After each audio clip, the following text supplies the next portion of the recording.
friends, let's continue with part 2 of chapter 6. Incredi! Sunny cried, and it was true, for the enormous snake that was wrapping itself around the Baudelaires was, incredibly, a creature they had not seen for quite some time, and never thought they would see again in their lives. It's the incredibly deadly viper, Klaus said in amazement. How in the world did it end up here? Ishmael said that everything eventually washes up on the shores of this island, Violet said, but I never thought I'd see this reptile again. Deadly? Freddie asked nervously. Is it poisonous? It seems friendly to me. It is friendly, Klaus reassured her. It's one of the least deadly and most friendly creatures in the animal kingdom. Its name is a misnomer. How can you be sure? Friday asked. We knew the man who discovered it, Violet said. His name was Dr. Montgomery, and he was a brilliant herpetologist. He was a wonderful man, Klaus said. We miss him very much. The Baudelaires hugged the snake, particularly Sunny, who'd had a special attachment to the playful reptile, and thought for a moment of kind Uncle Monty and the days the children had spent with him. Then slowly they remembered how those days had ended, and they turned to look at Count Olaf, who had slaughtered Monty as part of a treacherous plot. They just used slaughtered in a children's book. Wow. It was strange to see the villain just sitting there, shuddering at a snake after his murderous scheme to get the orphans in his clutches. Now so far from the world, it was as if Olaf no longer had clutches, and his murderous schemes were as useless as the harpoon gun that lay in his hands. I've always wanted to meet a herpetologist, said Friday, who of course did not know the whole story of Monty and his murder. The island doesn't have an expert on snakes. There's so much of the world I'm missing by living here. The world is a wicked place, Count Olaf said quietly. And now it was the Baudelaires who shuddered, even when with the hot sun beating down on them, and the weight of the incredibly deadly viper in their laps. The children felt a chill at the villain's words, and everyone was silent, watching the islanders approach along with the sheep, who had Ishmael in tow, a phrase which here means dragged along on the sleigh behind them, sitting on his white chair as if he were king, with his feet still covered in hunks of clay, and his woolly beard billowing in the wind. As the colonists and sheep walked closer and closer, the children could see that the sheep had something else in tow too, which sat on a sleigh behind the facilitator's chair. It was the large, ornate birdcage that had been found after the previous storm, shining in the sunlight like a small fire. Count Olaf, Ishmael said in a booming voice, as soon as his chair arrived. He stared down at the villain scornfully, but also carefully, as if memorizing his face. Ishmael, Count Olaf said in his disguised tone. Call me Ish, Ishmael said. Call me Kit Snicket, Olaf said. I'm not going to call you anything, Ishmael growled. Your reign of treachery is over, Olaf. In one swift motion, the facilitator leaned down and snatched the seaweed wig off of Olaf's head. I've been told of your schemes and disguises, and we won't stand for it. You'll be locked up immediately. Jonah and Sadie lifted the birdcage from the sleigh, set it on the ground, and pushed open its door, glaring meaningfully at Count Olaf. With a nod from Ishmael, Waden and Miss Marlowe stepped towards the villain, wresting the harpoon gun from his hands, and dragged him towards the birdcage. As the Baudelaire orphans looked at one another, unsure exactly how they felt, on one hand it seemed as if the children had been waiting their entire lives for someone to utter precisely the words Ishmael had uttered, and they were eager for Olaf to finally be punished for his dreadful acts, from his secret kidnapping of Justice Strauss to the time long ago when he had thrown Sunny into a birdcage and dangled her from his tower window. But they weren't convinced that Count Olaf should be locked in a cage himself, even a cage as large as the one that had washed ashore. It wasn't clear to the children if what was happening now on the coastal shelf was the arrival of justice at last, or just another unfortunate event. Throughout their history, the Baudelaires had always hoped that Count Olaf would end up in the hands of the authorities and would be punished by the High Court after a trial. But members of the High Court had turned out to be as corrupt and sinister as Count Olaf himself. And the authorities were far, far away from the island and looking for the Baudelaires, in order to charge them with arson and murder. It was difficult to say, so far from the world, how the three children felt about Count Olaf being dragged into a birdcage. But as was so often the case, it did not matter how the three children felt about it, because it happened anyway. Yeah. Waydon and Miss Marlowe dragged the struggling villain to the door of the birdcage and forced him to duck inside. He snarled and wrapped his arms around his false pregnancy and rested his head against his knees and hunched his back, and the Bellamy siblings shut the door of the cage and latched it securely. The villain fit in the cage, but just barely, and you had to look closely to see that the mess of limbs and hair and orange and yellow cloth was a person after all. At all. This isn't fair, Olaf said. His voice was muffled from inside the cage, although the children noticed that he was still using a high-pitched tone, as if he could not help pretending. To be Kit Snicket.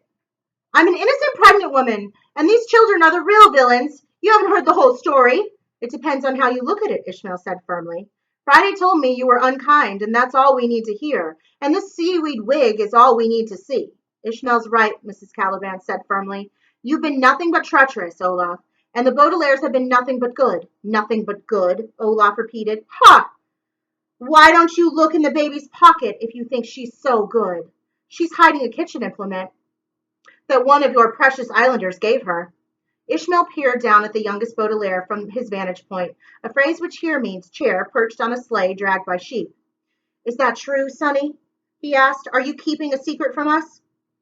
Sonny looked up at the facilitator and then at the birdcage, remembering how uncomfortable it was to be locked up. Yes, she admitted, and took the whisk out of her pocket as the islanders gasped. Who gave you this? Ishmael demanded. Nobody gave it to her, Klaus said quickly, not daring to look at Friday. It's just something that survived the storm along with us. He reached into his pocket and brought out his commonplace book. Each of us has something, Ishmael. I have this notebook, and my sister this ribbon, and she likes to use it to tie up her hair. There was another gasp from the assembled colonists, and Violet took the ribbon out of her pocket. We didn't mean any harm, she said. You were told of the island's customs, the facilitator said sternly, and you chose to ignore them. We were very kind to you, giving you food and clothing and shelter, and even letting you keep your glasses, and in turn, you were unkind to us. They made a mistake, Friday said swiftly, gathering the forbidden items from the Baudelaires and giving Sonny a brief and grateful look. We'll let the sheep take these things away and forget all about it. That seems fair, said Sherman. I agree, Professor Fletcher said. Me too, Omero said, who had picked up the harpoon gun. Ishmael frowned. But as more and more islanders expressed their agreement, he succumbed to peer pressure and gave the orphans a small smile. I suppose they can stay, he said. If they don't rock the boat any further, he sighed, and then suddenly frowned down at the puddle. During the conversation, the incredibly deadly viper had decided to take a brief swim, and was now staring up at the facilitator from a pool of seawater. What is that? Miss Pitcairn asked, with a frightened gasp. It's a friendly snake we found, Friday said. Who told you it was friendly? Demanded Ferdinand. Friday shared a quick, dismayed look with the Baudelaires. After all that had happened, they knew there was no hope of convincing Ishmael that keeping the snake was a good idea. Nobody told me, Friday said quietly. It just seems friendly. It looks incredibly deadly, Irwin said with a frown. I say we dump it in the arboretum. We don't want a snake slithering around the arboretum, Ishmael said, stroking his beard quickly. It might hurt the sheep. I won't force you, but I think we should abandon it here with Count Olaf. Come along now. It's almost lunchtime, Baudelaires. Please push that cube of books to the arboretum. And our friend shouldn't be moved, Violet interrupted with a gesture to Kit's unconscious figure. We need to help her. I didn't realize there was another castaway up there, Miss Pitcairn said, peering at the bare foot that was still hanging over the side of the cube. Look, she has the same tattoo as the villain. She's my girlfriend, said Olaf from the birdcage. You should either punish us both or set us both free. She's not your girlfriend, Klaus cried. She's our friend, and she is in trouble. It seems that from the moment you joined us, the island is threatened with secrecy and treachery. Ishmael said with a weary sigh. We've never had to punish anyone here before you arrived, and now there's another suspicious person lurking around the island? Daedalus, Sunny said, which meant, what precisely are you accusing us of? Sassy baby. But the facilitator kept talking, as if she had not said a word. I won't force you, Ishmael said. But if you want to be a part of the safe place we've constructed, I think you should abandon this Kit Snicket person, too, even though I've never heard of her. We won't abandon her, Violet said. She needs our help. As I said, I won't force you, Ishmael said, with one last tug on his beard. Goodbye, Baudelaires. You may stay here on the coastal shelf with your friend and your books, if those things are so important to you. But what will happen to them, asked Willa. Decision day is approaching, and the coastal shelf will flood with water. That's their problem, Ishmael said, and gave the islanders an imperious, the word imperious, as you may know, means mighty and a bit snobbish, shrug. As his shoulders raised, a small object rolled out of the sleeve of his robe and landed with a small plop and a puddle, narrowly missing the birdcage, where Olaf was imprisoned.